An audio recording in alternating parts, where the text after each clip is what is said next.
I'm John Oliver, host of Last Week Tonight. It is January the 3rd, and we are still on hiatus. But I wanted to take this opportunity to wish you all a happy new year, which is something you can still do for another day or two before people start to think you just came out of a week-long blackout. Also, I would like to talk to you about New Year's resolutions, the exact middle ground between lying to yourself and lying to other people. Every December, for some reason, we decide that next year will be the one when everything turns around and we'll quit drinking or finally learn how to pronounce the name of these berries.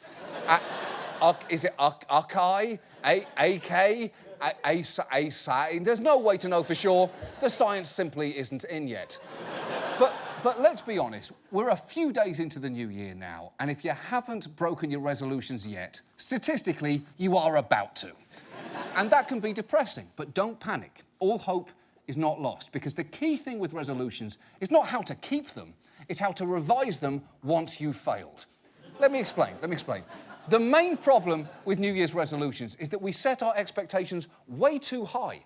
For instance, lots of people say they want to exercise more, but that's hard. Exercise is like reading for your muscles, except you can't watch a movie of someone else exercising and basically get the gist of it.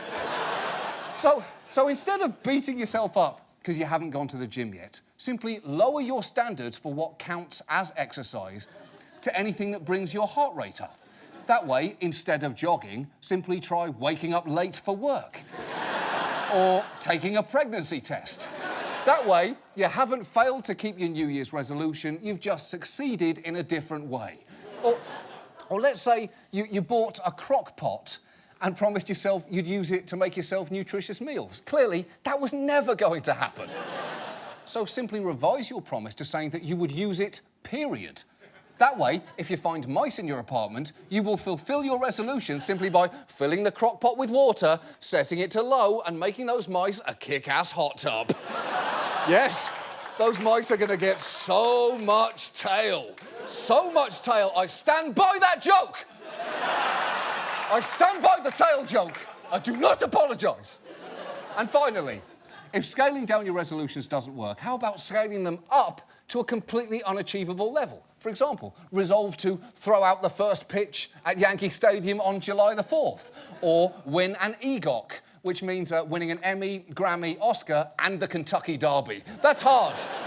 You're not going to do any of those things, which is why you won't feel bad when they don't happen, because deep down we all know the key to a successful resolution is not hard work and dedication, it's managing disappointment, and that's it. And speaking of managing disappointment,